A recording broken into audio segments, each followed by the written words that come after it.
Happy Tuesday. Today is May 26th and it's day 69. Almost to 70. Not cool, baby. All right.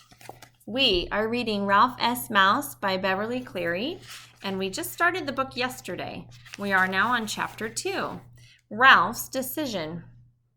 After his strenuous night of riding through puddles, fending off his relatives, trying to repair his motorcycle, and rebuilding his nest, Ralph napped soundly. He was awakened by the angry voice of Mr. Minch, the hotel manager, speaking to Mrs. Bramble, Ryan's mother.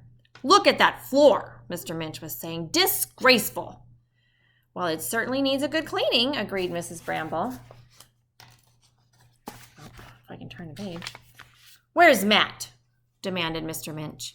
"Keeping this hotel clean, or this lobby clean, is his responsibility." Worried because his friend was in trouble, Ralph peered out from under the clock and saw Matt, unaware of the manager's displeasure, enter the lobby. "Morning, Mrs. Bramble, Mr. Minch," Matt said. "It's sure pretty outside with the sun shining on the snow and the sky so blue."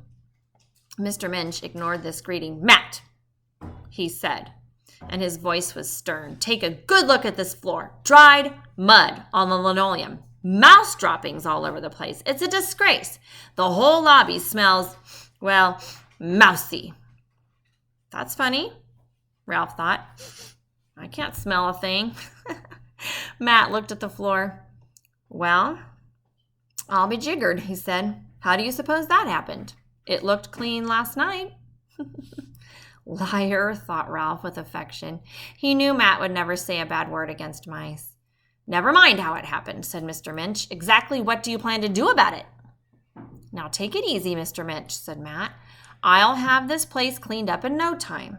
"See that you do," said Mr. Minch. "This may not be a first-class hotel, but there is no excuse for a dirty lobby.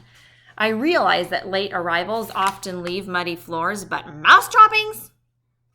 If I continue to find signs of mice, I shall have to let you go." "That's not fair," thought Ralph, who did not want to lose his loyal friend. Matt had been part of the hotel as long as he could remember, much longer than either Mr. Minch or Ryan's mother. Most employees did not stay long at the Mountain View Inn. "Yes, sir."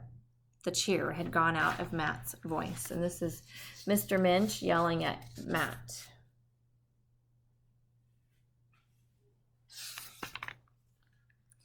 Ralph, who came from a long line of intelligent mice, knew that most of his relatives had learned to avoid traps and poisons. He was not so sure about his littlest relatives, however.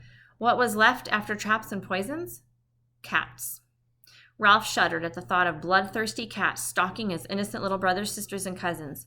The littlest one, who always became entangled in the carpet fringe, would be the first to go. A skier who was looking at headlines on the newspapers on the rack near the door overheard the conversation between Matt and Mr. Minch. "There's a new electronic mouser on the market," he volunteered. "It makes a noise only mice can hear, and it drives them out of the building in a hurry." "Well, I'll look into it. Something has to be done around here," said Mr. Minch as he returned to his office. Ralph shuddered at the thought of an electronic mouser sending his family screaming into the snow to freeze to death. Mrs. Bramble wanted to say something pleasant to Matt after the unhappy incident. "Well, one good thing about the ski crowd," she remarked. "They may track in snow, but they don't bother to drip dry a lot of clothes and clutter up the bathrooms." With that cheerful remark, she went upstairs to count sheets and towels in the linen room. "More like a fourth-rate hotel, if you ask me," muttered Matt, who had seen better days. He dragged out the vacuum cleaner. "Old Minch will never spend a nickel on an electronic mouser. How am I supposed to get rid of mice? Say, 'Please, mousies, go away,' so old Mr. High and Mighty won't throw me out in the cold?" As the vacuum cleaner roared back and forth across the carpet, Matt looked so worried that Ralph began to worry too. What if the old man really did lose his job in the middle of winter? Where would he go? And what would Ralph do without his friend? He noticed that in spite of his worries, Matt did not run the vacuum cleaner near the hems of the curtains, a favorite hiding place of mice. Ralph sat back on his haunches and began his morning grooming. As he wiped his paws over his whiskers, he suddenly had a most unhappy thought. He was to blame for Matt's trouble. If he had been an ordinary mouse without a motorcycle, all his little relatives would not have come flocking into the lobby.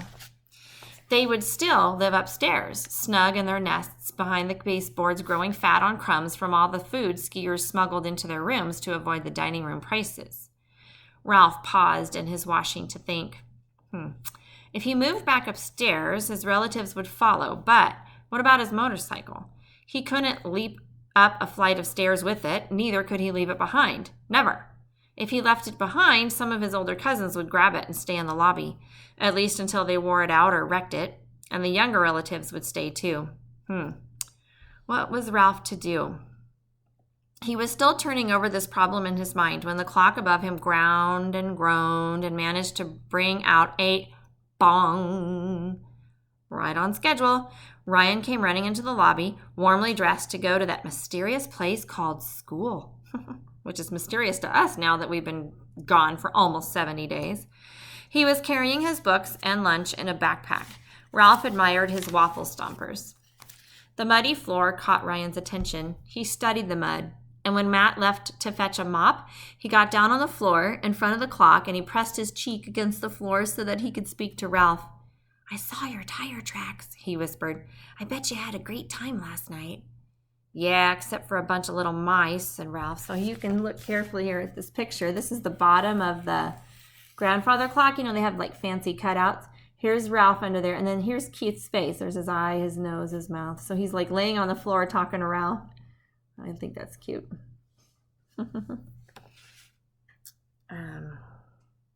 What's the matter? Ryan asked him.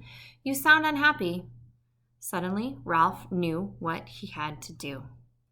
He thought fast, which was easy for him. Mice often have to think fast to survive. "Look, Ryan," he said, "I'm in trouble. I don't have time to tell you about it. Just take me and my motorcycle with you and don't ask questions." "To school?" Ralph was surprised. "Come on," begged Ralph. "We're friends, aren't we?"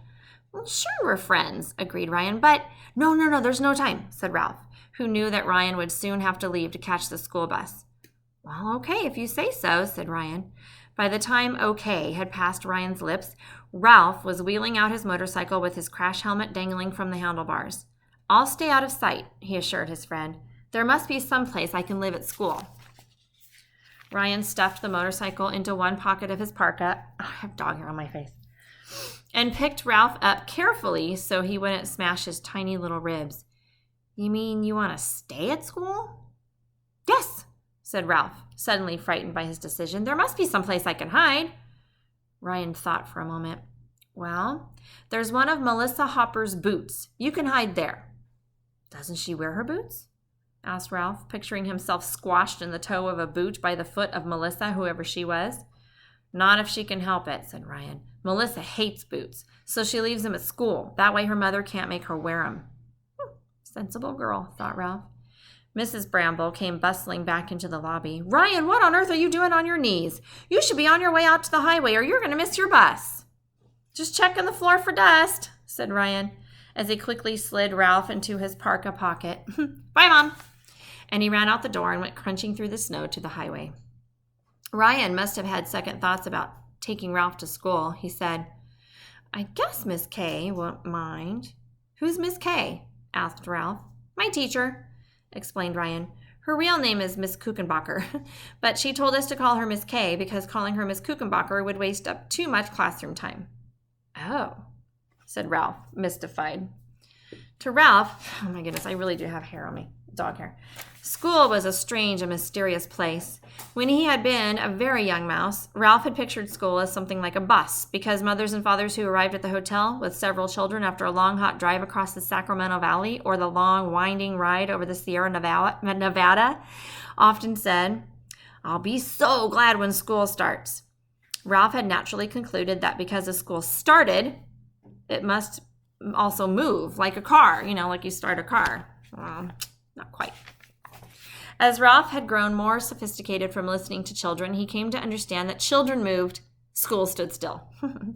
Later on, he learned that some grown-ups called teachers also went to school. Some of these teachers stayed in the hotel during the summer.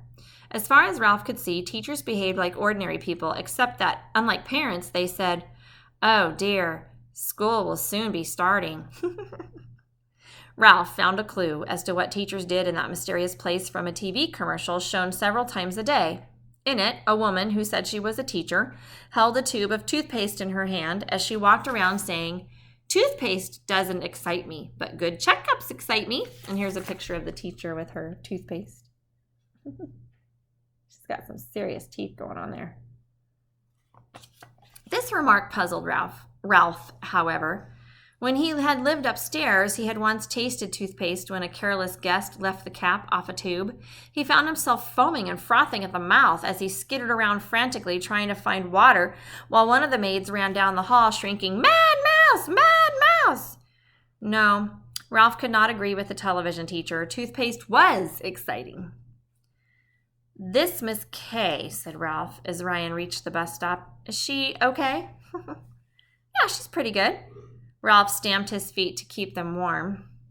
"She thinks up interesting things to do for language arts, like our school is named the Irwin J. Sneed Elementary School, and last week she had us write a composition about who we thought Irwin J. Sneed was and why the town of Cucaracha, California, named its school after him."